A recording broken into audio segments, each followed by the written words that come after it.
Aku belajar daripada Bob. XU siapa? Oh, XIZ. Berharga RM2,000. 2-3 skandal. Sebulan komitmen kau 30-40 ribu. Kau tahu tak nak jaga. Pada zaman aku susah, sampai sekarang ada duit sikit. Sebagai seorang boyfriend yang tak kaya tapi ada duit, dan yang penyayang, yang loyal, aku nak belikan dia hadiah untuk birthday dia lah. So, aku target nak belikan dia iPad sebab selama ni dia duk renting cakap iPad kan. Aku tak tahu dia nak buat apa. Tak apalah, belikan je lah. Nanti pandai-pandai dia nak buat apa. Kat iPad 128GB ada tak? Nak ping 128GB. Aku belajar daripada Bob. Bob ajar aku kalau nak jaga girlfriend elok-elok, kau kena spoil dia. At least kalau break, next boyfriend dia punya standard dah set tinggi lah. XU siapa? Oh, XIZ. Alamak. Lu Wi-Fi cellular. Wi-Fi je kan?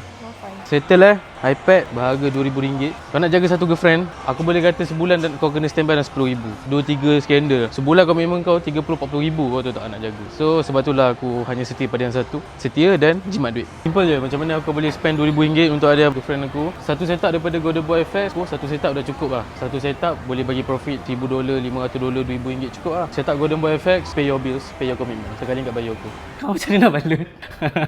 Itulah pentingnya kemahiran. Tengoklah tutorial TikTok. Kau buat lah. Tak hati tu. Tu. Tengok sweet lah aku. Sekarang dia nak buka hadiah yang aku belikan. Thank you sayang. Dia Golden Boy penting tu. Ini apa perfume? Yo. Saya ni bukan perfume, saya tak kelakar. Aku cakap kat dia perfume tau. Inilah perfume. Bau apple. Tengok. Bau apple. Tengok. Nangis tak? Nak nangis pula. Nak kecil. Saya nak beli laptop. Saya tanya orang tu, memang kena guna laptop je ke? Saya cakap kan.